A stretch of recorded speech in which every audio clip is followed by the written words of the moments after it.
Hello, and welcome to another interview episode of Breakthrough Marketing Secrets. I have Rob Drummond on the line, and we're going to talk about story selling. We'll do the full bio in a minute, but Rob, can we talk about monsters?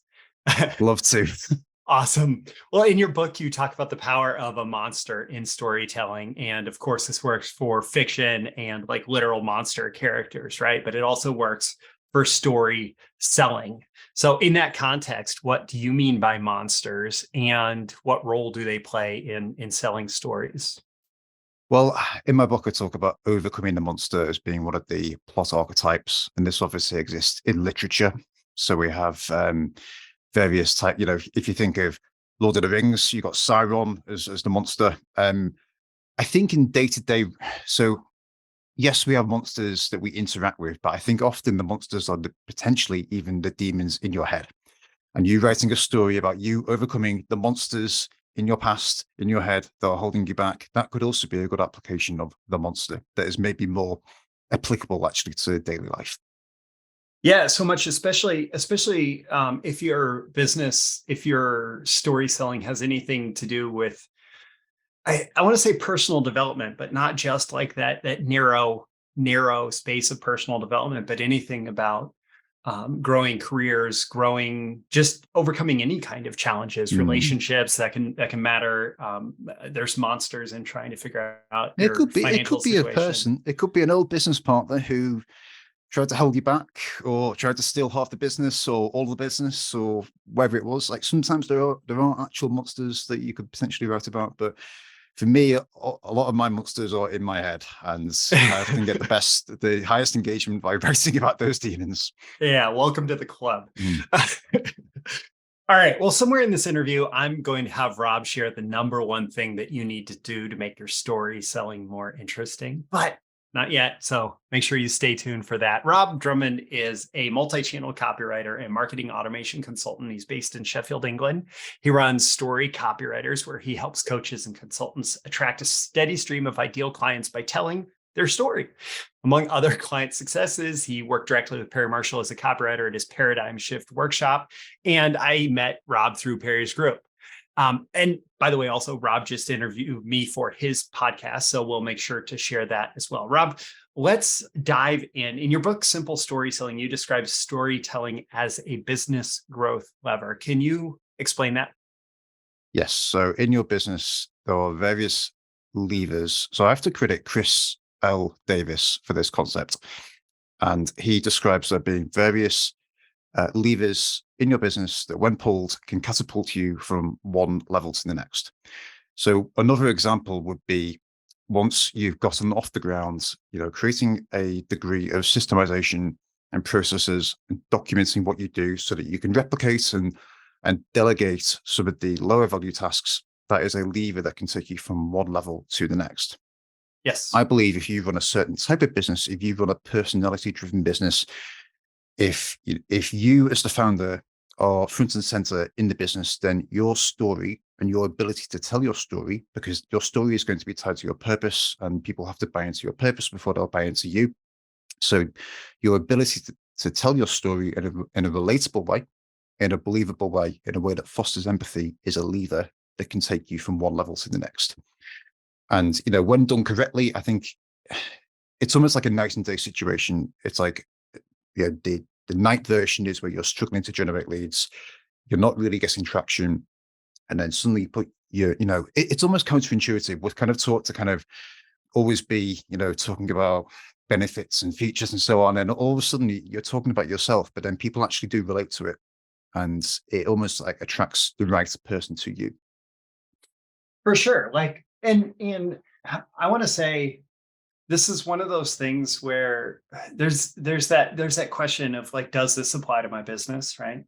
And I always want to turn that around and say, how does this apply to my business? Because you can look at like uh you can look at brands that had nothing to do with the personal story, right? But then as soon as oftentimes it's a leader within the company or a founder or whatever comes forward and suddenly tells their personal story, there's this transformation that happens in the brand, and growth is easy.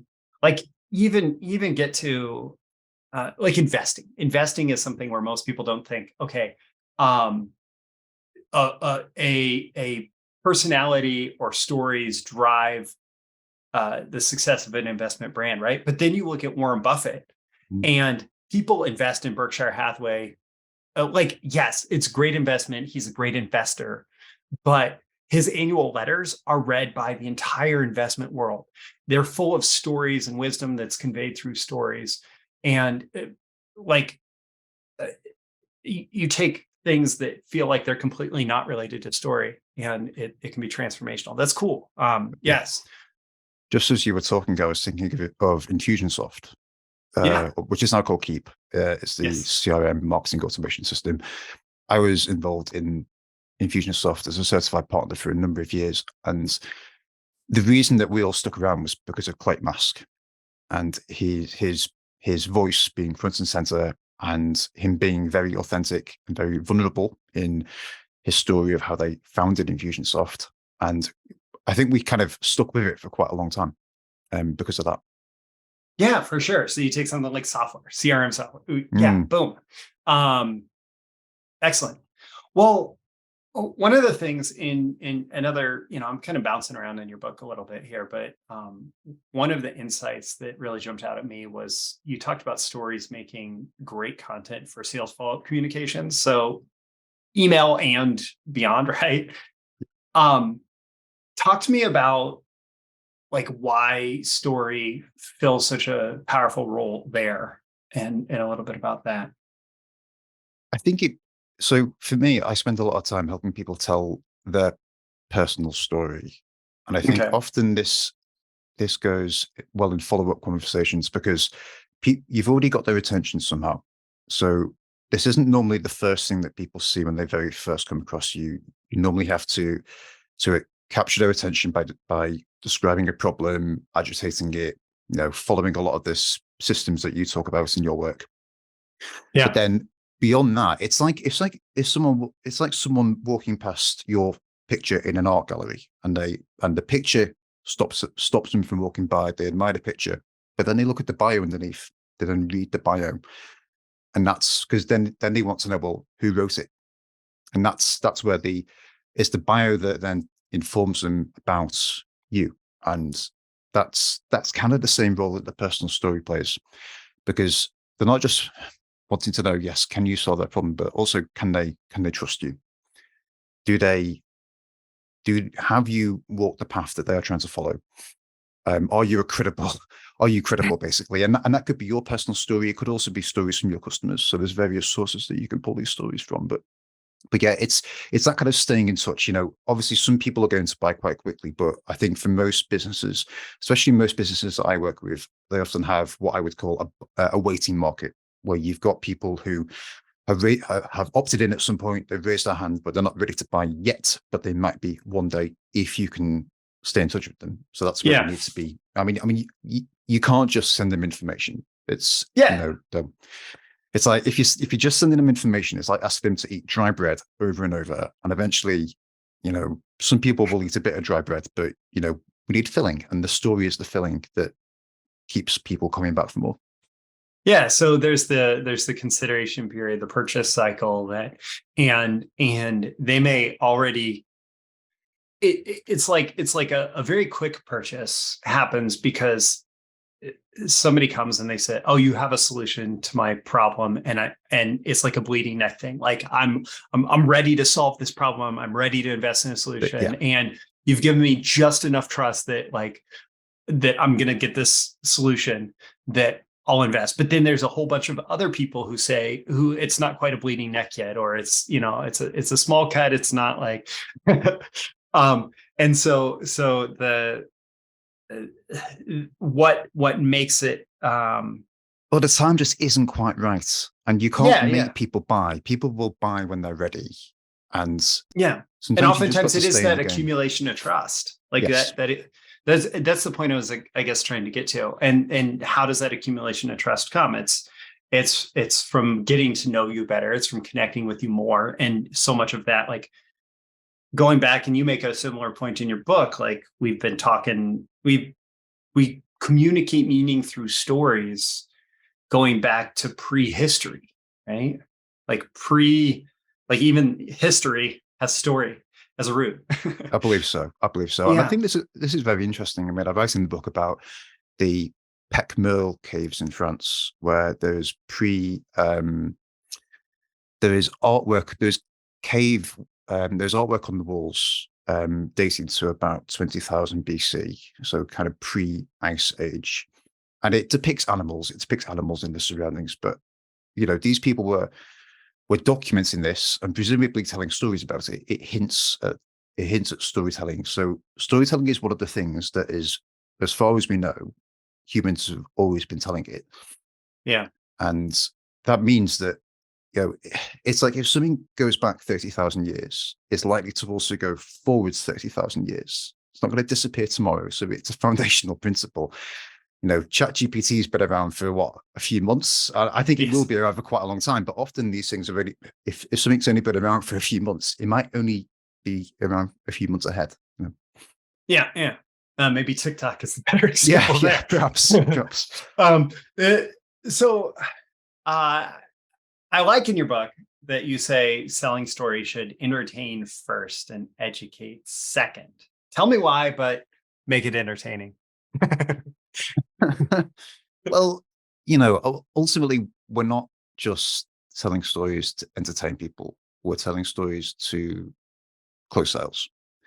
Yeah. However, you can only, I guess, what we're trying to do is we're trying to enlighten someone or upgrade their level of thinking about your topic, and that's the end point of where we're trying to get to. Because if we can enlighten them, shine the light of insight on something that they've missed, so that they go, "Oh, Roy does know what he's talking about. He is a credible solution to what I'm looking for." Then that's where the trust is going to come from. But we can only do that once we've educated them, and we can only educate them if we've got their attention, and we have to entertain them first, and that's where the story comes in. Yeah. So often, this operates on multiple levels throughout the market. It's one of those fractal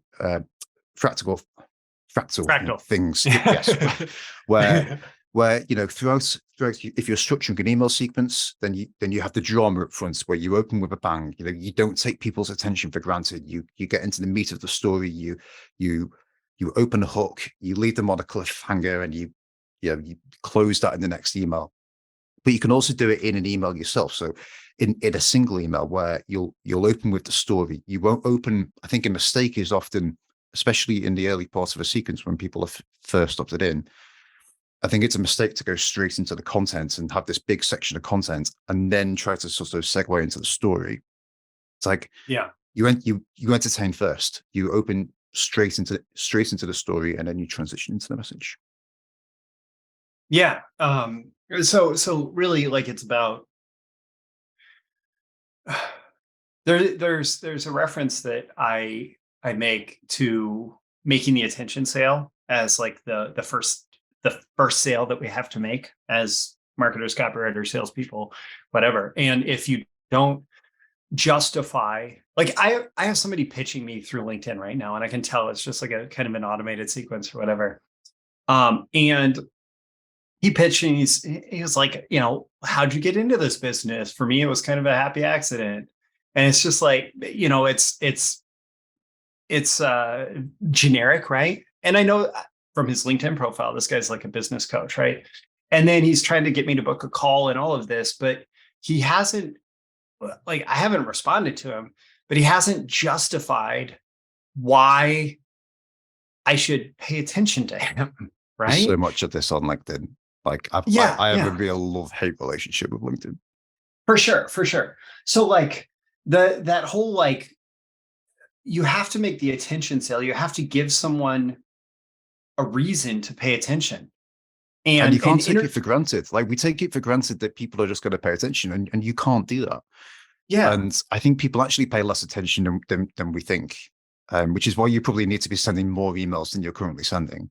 And I think your Well, emails are great, by the way. And it's noticeable that you send an email pretty much every day. And yeah, very I think consistently. it's great. Yeah. Yeah. Yeah. Yeah. And I would, well, and one of the great things about of course, I could probably do more storytelling. One of the great things about storytelling is it makes it much easier to send emails about the same content every day. Like, I once heard Dan Kennedy say that he basically has, he has a grab bag of like 20 tricks, right? Gary Halbert had his 20 clicks that John Carlton wrote about after he passed away. And somehow they're able to sustain an audience through years and decades because so many times they're telling new stories about the same core content over and over. Yeah, I agree. I pretty much only have about 7 things to say to people. It's like, yes, you have the waiting market. Yes, you need to build trust. You probably already have enough leads. You need to nurture those leads. There's not a whole lot. There's not a whole lot more. It's illustrating that with examples and messaging and telling stories around that. And obviously going into the, I mean, you can always go deeper into the mechanics, I guess, but. For sure. So you talked about educating second, and one of the things you were talking about is you want to shift their perspective. That made me think of the Eugene Schwartz, well, how people are talking about Eugene Schwartz now, specifically Stefan Georgi talks about the mechanism of the problem, the mechanism of the solution. And I would imagine, like, if you start to come up with a list of stories that you could kind of have core stories that you're using for helping people give them a new understanding of the problem, right? From your perspective, shift their perspective to match yours, giving them the new understanding of the solution there. That's not really a question, but I'll shut up and let you respond if that makes you think of anything. I think you said this in your book as well, where you only actually have a handful of core stories. And I think it's very important to identify those core stories. And often they're not necessarily the ones that you think they are at the moment, which is why I think sometimes it's helpful to speak to someone else about it, because it's a story that shines the light of insight on something that your customer has probably missed.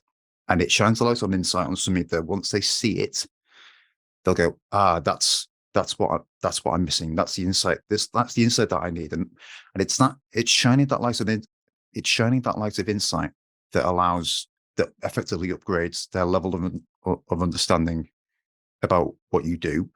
And it means that they're a more educated buyer, which means that when you speak to them, it's a different conversation. Because, I think what we're trying to do in doing this is not quite eliminate the need for sales, because we always have to, get on sales calls. But it's when you get on a sales call, it's not like you're really selling yourself, because the storytelling and the emails have already sold you, in inverted commas. All you're then trying to do is work out, is there a project to be done, or is it a good fit? It's not. Yeah. So like, this a few times throughout this conversation already, I've thought of religion. And specifically, like, when you think about religions are a collection of stories, right? But there's also this term that we use in marketing a lot that comes from religion, and that's conversion, right? And in religion, so many people, when they're born again, right? If born again into a certain faith or whatever, it's often thought of as this conversion experience, like this moment of conversion. And that's also what we're kind of able to achieve with the story selling, that the conversion happens in that moment where they realize, okay, Rob understands my story better, or my problem better than I did. And because he understands the problem, he also understands the solution. And it's all like, it's an epiphany that I have when I'm reading your story, as opposed to you trying to like force down my throat. I like that. I love that. Yeah. I never thought about conversion as being also in a religious sense, but that's really good. And I think actually it ties to the rebirth story quite well as well, as being one of the kind of plot archetypes that you could use in terms of identifying a time in your life where, I mean, the rebirth story is kind of similar to the tragedy in that the protagonist gets stuck in a dark pattern or in a dark place, and you end up having a period in your life where you get in a rut and you can't get out. And I work with a lot of clients that this kind of resonates with on quite a deep level. They got in some respects into a dark place, whether that's in a form of business or whether that was for personal reasons. And then there's some catalyst events. Normally there's a helper character, and that facilitates some kind of and it is a conversion. It's a conversion into an upgraded version of themselves. Yeah. Well, arguably, like my origin story as a copywriter is very much that is a version of that. So the way that I tell it is before I discovered copywriting, I had just gotten a undergraduate degree in Bachelor of Arts in psychology. And I got the best job that you can get with an undergraduate degree in psychology, which was working customer service at the local natural gas company, answering the phone. And the people who I was speaking to, it was you when you hadn't paid your gas bill all winter and we came out on the first warm day of spring to shut off service and you didn't have heat. I was the guy that you called to yell at because somehow it was my fault that you didn't pay your bill and now your gas service was off. So during that time, I was lucky enough to have the noon to 9 p.m. shift, and most people don't want to talk to the gas company after dinner.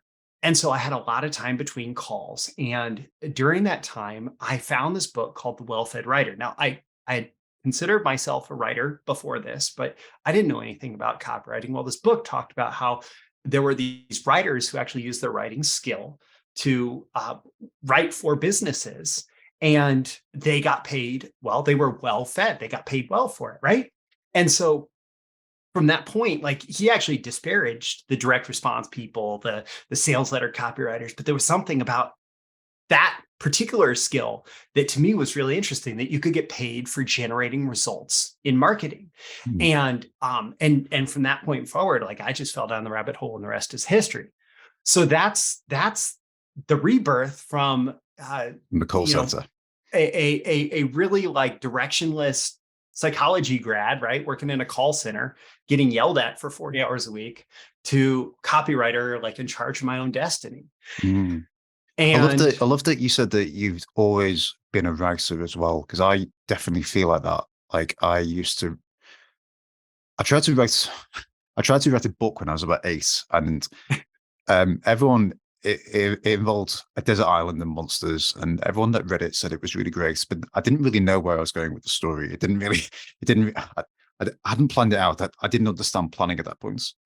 And then throughout school, I always wrote creative essays. I always got good marks for creative essays. So I've always been a writer. It's always something that I was going to do, and I'm kind of terrified and haunted by the question of, well, what would you do if you weren't doing what you do today? Because it's like, I don't know. I've only ever worked in marketing. yeah. I'm completely unqualified to do anything else, but I'm pretty sure I would do something to do with writing. Yeah, for sure. Like I have side projects going right now that are like very writing related, but have nothing to do with marketing. For me, it's very much the same thing. And even as I elevate myself and I'm doing, not really taking on client copywriting work and doing more marketing CMO, it's still like getting involved and having the right messaging and identifying the company's stories, and all of that is such a key part of marketing leadership. It's the interesting part as well, and it's the identifying the right ideas and conveying those ideas in the right words that I think is interesting. There's a kind of problem solving aspect to it, I think. So with regards to that actually sets up my next question. You work with clients to help them find their stories. You teach other copywriters how to find stories. So the big question, like whether I'm writing for myself or if I'm working with a client, what recommendations do you have regarding getting those stories out, finding the compelling, the interesting stories, and getting them out and coming up with the stories? Yeah. I think the first thing is you almost have to sell yourself on the idea that your story matters and it is worth doing. It is work that is worth doing. And you can do it by yourself if you want to. You can block off half a day or a day, take yourself to a coffee shop, put your out of office on. I think people don't prioritize it because essentially when you do that kind of work, it's very foundational, it's very deep, but it feels like we're not working. It feels like we're not being productive. So the inner demons kind of want you to go and check your email or want you to go and do something productive that is more directly related to you being paid. And I think that's often why it doesn't happen, is because it doesn't get prioritized. And then even when we do get into it, if we're doing it by ourselves, you have to give yourself permission to do it. And I do think it's helpful to do it with someone else. And it doesn't have to be, someone like me or you. It doesn't have to be a storytelling professional. It could just be someone that you speak to who is a good listener and can ask questions and talk to you. I think it's easier to do in dialogue. Obviously, you don't have to record that dialogue. So obviously what I do is I record that dialogue, I get the transcripts, and actually a lot of the automated transcripts have become quite good, which has greatly facilitated the process. A lot of my work is in delving around in those transcripts, which feels, I've spent all of yesterday doing that for a client, and it feels a bit like working on the railroad sometimes. But that's where once you pull the gold out of that, I think clients tend to think it's about the output and about you writing the words. I don't think it is. I think it's a case of pulling the raw material together and organizing it and getting that into a workable format. Writing the words themselves, I could outsource that. I could plug it into ChatGPT if I've got a reasonably typed up transcripts. There's a lot of interesting stuff happening in terms of getting the output prepared. Yeah, for sure. If you're adventurous, you could even possibly pop open ChatGPT and just start to have a conversation. I want you to be someone who is incredibly curious about how I got into business, what my core motivating experiences were, and just kind of go into an in-depth prompt about the conversation that you want to have, with the goal of finding compelling stories, and just start to have a conversation with ChatGPT. The other thing is, I don't know how much you dictate on your phone, but I would probably have that conversation with ChatGPT dictating on my phone. Yeah. I've not gone down that rabbit hole yet. I think that is an option that I think is going to become viable. Yeah. I don't think it's there at the moment, but I think it's very interesting. And I don't know. It could be a fun experiment if you're choosing to go it on your own. But at the same time, like this is the sales detective work, using John Carlton's language, that good copywriters earn their keep from. And a good copywriter is not necessarily making all their money when they are writing the words on the page. A good copywriter is making all their money when they're asking all of these questions in the phone call that lasts for 2, 3, 4 hours sometimes, to find all the most compelling, interesting stories. My superpower, the highest value that I can provide is when, so let's say you're the client and you're telling me your story and you're rattling through it and you're too close to it. Your story is like, it's too close to your face. It's like, it's so close to your face that you can't stay. It's blurry because you lack all perspective on it. So it requires someone else to be able to. So it's like, if I'm listening to someone's story, and they often the key core selling stories are the ones that they kind of throw out almost as little anecdotes. They don't think it matters. And this little bell rings in my head, and I have to sort of stop them and get them to slow down, elaborate, drill down on that, which I think is the value of doing it with someone else. Absolutely. Absolutely. I'm reminded of and maybe we talked about this on your podcast too. I'm reminded in particular of a conversation I was having with this guy, and 90 minutes into the 60-minute conversation, we got into like how he got started as a stock analyst, and he was actually a business journalist, and then his dad passed away, and his dad had saved a lot of money for retirement, but his dad passed away young, and suddenly his mom was sitting on all this money and she had no clue how to invest it, manage it, et cetera. And so he said, if I become an investment journalist, I could interview the world's best investors and figure out how they pick stocks. And I could use that for my mom's, to manage my mom's money. And that was like his, like, as you're hearing Yeah. that, you're like, that's story gold, right? Yeah. There's the bells going off again. Ding, ding, ding, ding, ding. Yeah. All right. And now for something completely different. Let's talk about sandwiches. Okay.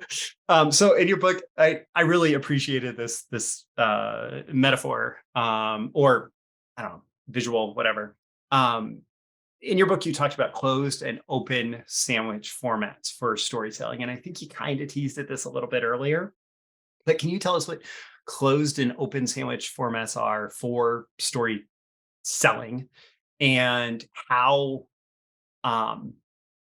just why they're relevant, when to use them, etc.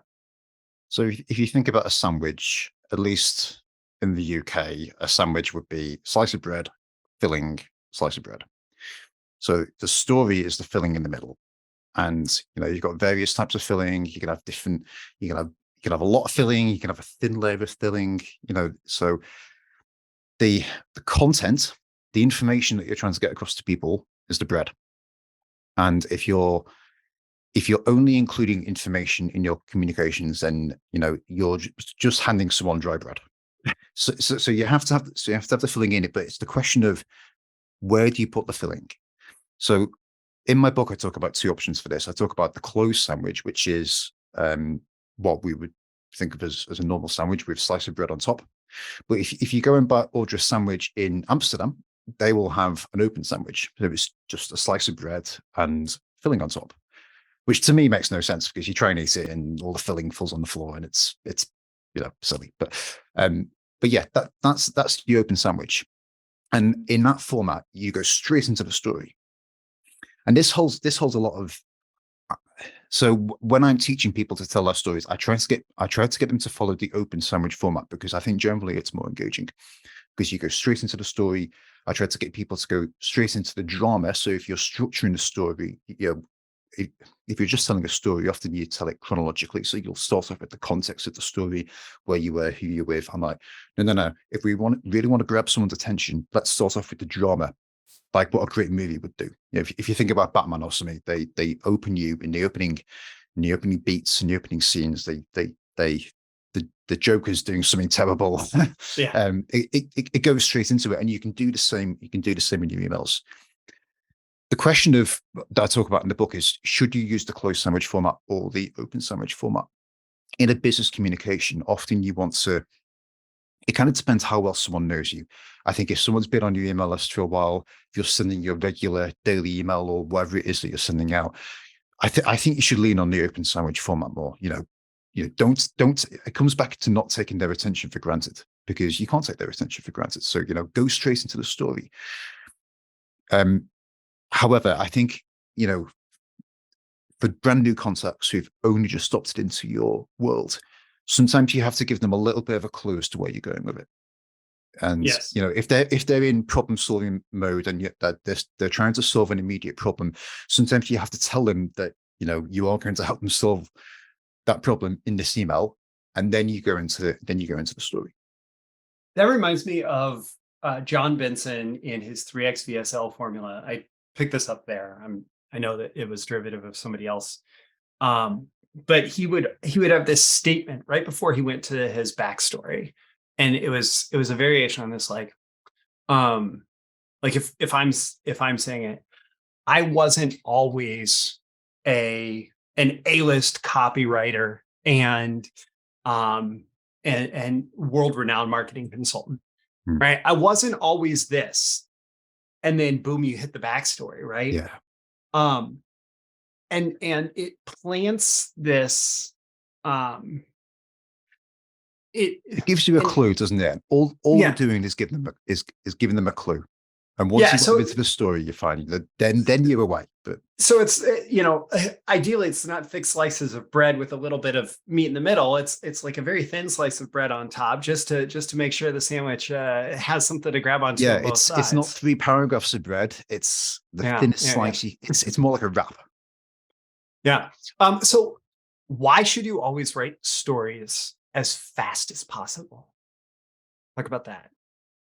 In terms of the writing process, I think for me, the risk is that you're not going to actually send it.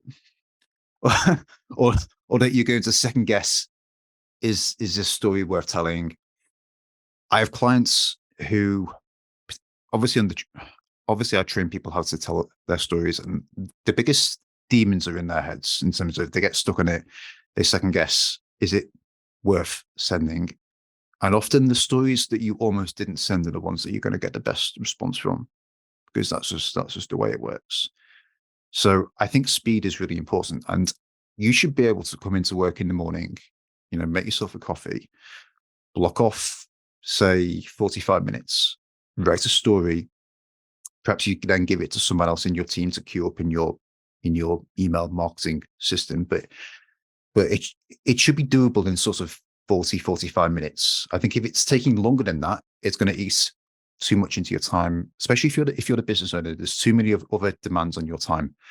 But I think this is a high value thing. I think people are trying to outsource their copywriting and their storytelling, but then they're still washing the dishes or taking out the trash. It's like, well, no, I think you need to prioritize this, block and work on your speed, and block off 40 minutes in the morning, because you sending out that story every day, it's going to build your brand. It's going to build trust with your waiting market. It's going to prop up the business, for years ahead. It's going to encourage, speaking engagements and so forth. For sure. The other thing that jumps out at me regarding speed is there is a velocity that is an undercurrent of good storytelling. So you see some like art house story film, and oftentimes there's like a 2-minute just drawn out scene where nothing is happening, and there's no speed to that story at all. But when you look at blockbuster bestsellers, and let's say that if you're doing marketing and sales, your goal is blockbuster bestsellers, not necessarily, art house drawn out, right? In blockbuster bestsellers, that scene at the beginning of Batman, like something happens. The story has pace. Yeah, the pacing matters. Yeah. And actually, the pacing goes fast and slow, and it isn't just fast. Otherwise, it ends up being this kind of joyride. But often you're best starting off fast and then slowing down. And I think a lot of that happens, like, it is hard to go in and edit the speed. Yes, you can clean things up, you can make it tighter, you can make it more concise. It's hard to edit velocity into something that's written slowly. So, I think this factor of speed comes down to the structural stuff about writing in short sentences. Short, simple sentences, and having white space in the email. So you have paragraphs of varied lengths, for instance. You don't have huge paragraphs. That kind of helps as well. In fact, that's a way to slow the reader down, is to have white space. You kind of speed it up by having short, punchy sentences. So you can always vary the speed that way as well. And that also keeps people engaged. It keeps people reading. Cool. Well, actually, let's fulfill that promise from the intro. The number one thing you need to do to make your story selling more interesting. So in your book, you talked about increasing suspense and intrigue. So can you speak to that and give ideas on how to pull it off, especially in the context of story selling? Well, I think to do that, let me just tell you a story. So towards the end of my time at university, so I live in Sheffield. I was a student here. I'm not from Sheffield, but I was a student here. And one night when I was a student, I was walking home. I'd been to visit a friend, and I walked home down a dark road that there was a university building under renovation, and I walked down this road. I only went this way to save about 30 seconds. And I got halfway down the road, and two lads appeared behind me at the top of the road. And they both had hoods up. And one of them was smoking, another one was whistling. And they walked down the road after me. So I thought, shit. And I carried on walking. And then one of them said, "Oi, lad, oi, wait." And then, so I stopped. And they said, "Do you know where Broom Hill is?" So Broom Hill is a suburb of Sheffield, not far from where we were. And I said, "Yeah, it's back up that way, left and right." And they didn't reply. They carried on walking towards me. Well, mate, back up that way, left and right. By this point, they're with me. They stop. One this side, one the other side. Hoods up. Just hand your phone over, pal. And I stood there and I waited. And in a split second, I ran. I ran back up the road. You can hear the footsteps, thud, thud, thud, thud, thud. I got to the end of the road. I got to a T-junction. I ran out into the road, straight in front of a car, so that the guy pursuing me couldn't get to me. And I ran off up the road and I got away. That's the closest I've ever come to being mugged. And it's the story that I tell to try and illustrate suspense. And when I tell it in my email sequences, I actually cut it off at the point where I run in front of the car. So I kind of messed up the telling of it in hindsight, because I should have stopped. I should have stopped to the point where I ran in front of the car and then left you to wonder what happened. But yeah, there's various things about that story, though, that there's intrigue and suspense laced all the way through it, with the appearance of the hoods, the threat going through, because you know that nothing good's going to come from it. It's just a case of what and when. Yeah, and even if your eventual experience and conclusion was, I was overreacting, and then there's something about overreacting to perceived threats. Yeah, like there's still that inherent sense of anticipation that comes from the way that the story is told, because you're conveying that potential for conflict. You're conveying the potential threat. and it always comes down to the threat of conflict, even if that threat doesn't happen, because often our brains are anticipating that anyway, because I think that's just the way we're wired. For sure. That's the lizard brain coming in of, you see every situation you see is it a threat? Am I safe? That's what your lizard brain's asking. Yeah. Do I need to fight? Do I need to flee? Do I need to freeze? It is those. Or can I mate with it? That's the other one. There's a different F word for that, but we will we'll hold off on that. Yeah. So, but yeah, I mean, suspense and intrigue can obviously that story that I've just told inherently has a lot of suspense and intrigue. So it's very easy. It's one that I use as sort of the example to illustrate it. But actually, you can factor in intrigue and suspense. And to me, suspense and intrigue are kind of the same thing. And intrigue is a question in the reader's mind. Suspense has more kind of threat of danger, threat of conflict, but it's kind of the same thing. It's more with suspense, you're holding the reader's hand and you're running towards what looks like a cliff.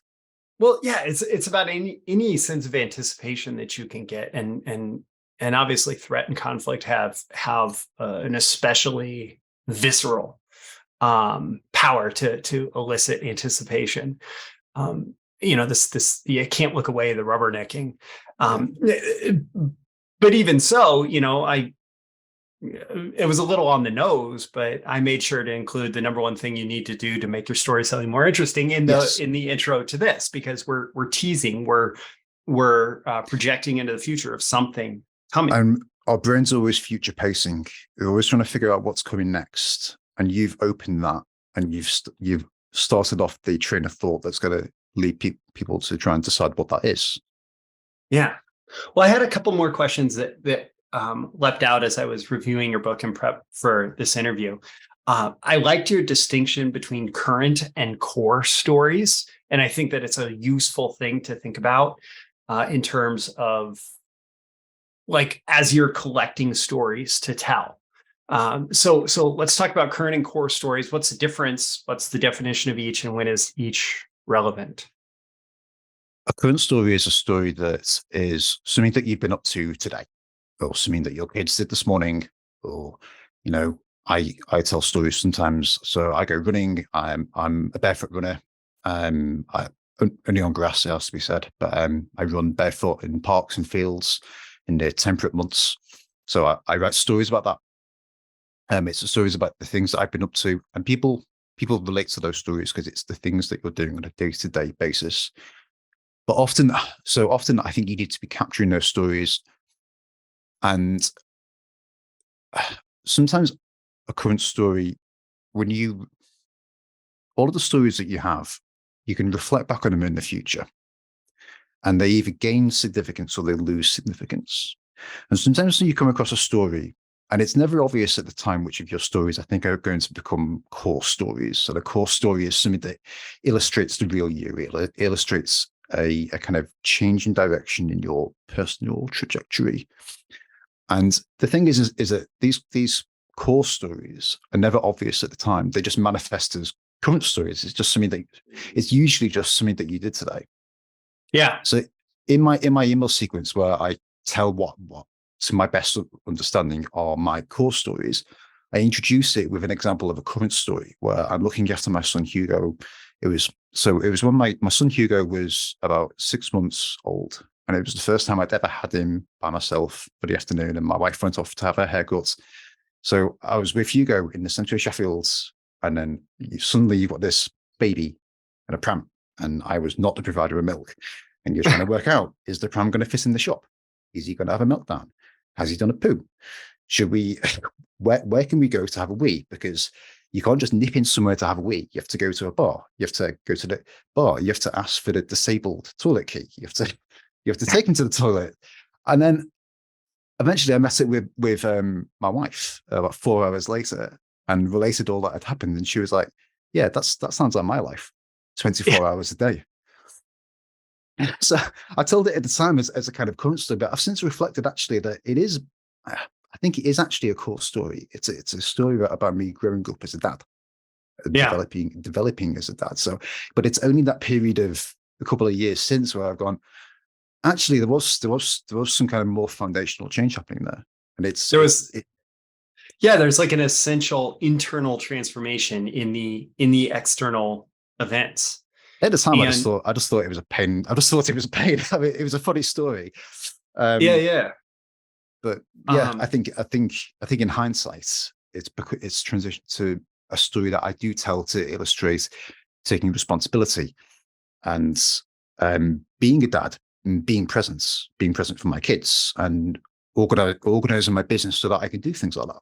You know, it's a story that I tell to illustrate that rather than just telling people that's how I organize my work. That's excellent. And I like the transition here between current and core stories. So things that our current events can, I guess, outside of our perceptions or expectation, evolve into something that matters a lot more down the road. Yeah, I think so. Yeah. And I think the use case is that, if you're just nurturing your list and you want to be leaning on current stories a lot more, telling people about the things that you've been up to, because people want to know that.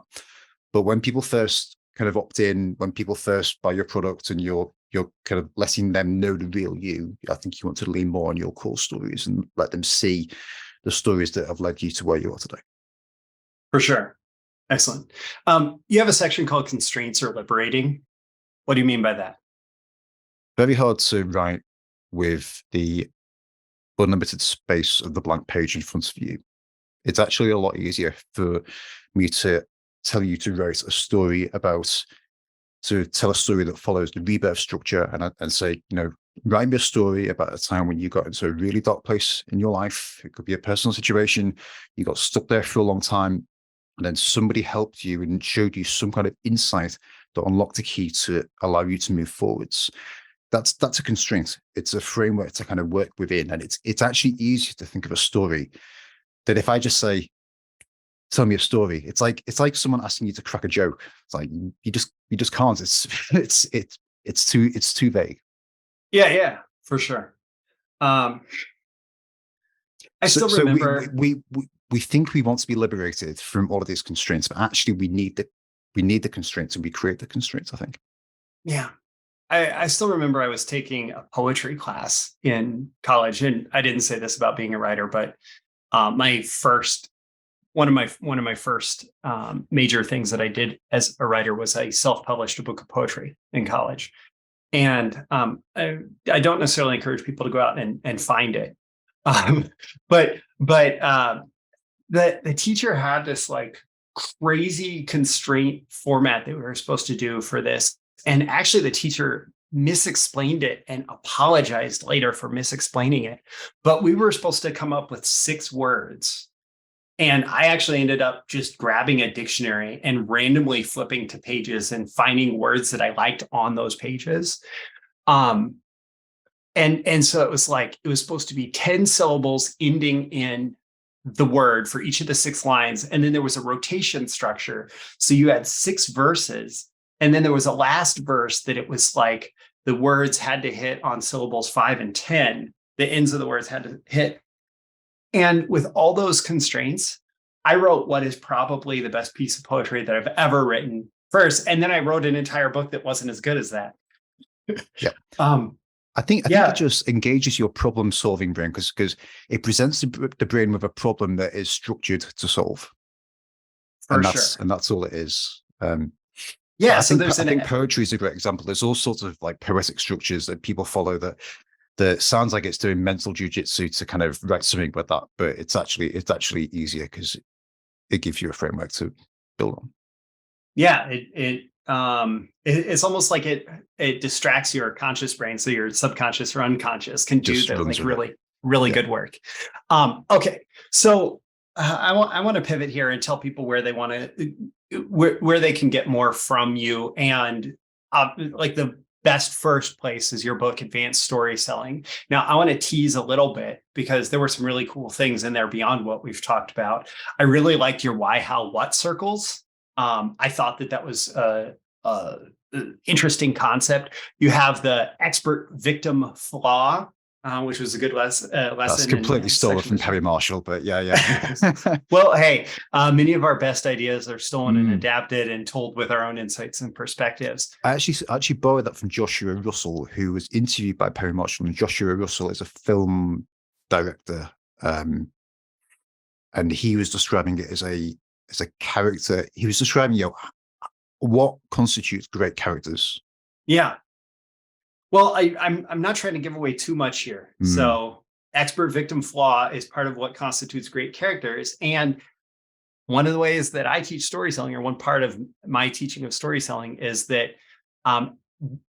how your stories convey your character is an essential component of story selling. And so that's worth checking out. The Power of a Despicable Villain, the archetypal plot, stealing Hollywood storytelling secrets and making them work in marketing. And your book is full of a bunch of proven story formulas and specifically how to use them. So I'd strongly encourage people to check that out. The link will be in the description. Is there anything else that you want to tell people as far as what they'll get in the book or related to the book? I think you've summed it up really well. So the question behind the book was, can we leverage the lessons of great literature in practice to write effective business stories and to write stories that stand the test of time? That was the question I was trying to answer in writing the book. Excellent. So how to write marketing and selling stories that stand the test of time. And like inherently, that also gives you storytelling and story selling skills that stand the test of time. Right. So I love it. All right. So check the link in the description for Simple Story Selling from Rob Drummond. Rob, thank you so much for being on here on Breakthrough Marketing Secrets. It's been great, Roy. Thank you very much. Excellent. And I'll make sure to also share your episode along with this, where you interviewed me about story selling. So we flipped the tables on each other. Excellent. Well, thank you. And to everyone who has watched or listened to this episode, I hope you've gotten a ton of value out of it. I want you to leave a comment with this episode if you're able to, where you're listening or watching, and let me know just like what's one big takeaway, action item you got from it, one insight that you got from it. And with that, thank you. And I will see you again in the next episode of Breakthrough Marketing Secrets. See you soon. Thank you once again for tuning in to this daily episode of Breakthrough Marketing Secrets. Remember, check out the links with this episode for even more value. Now make sure you like, comment, share, subscribe, and engage in every way you can to keep this show going and growing and delivering daily value to you. I'll catch you soon for your next big breakthrough.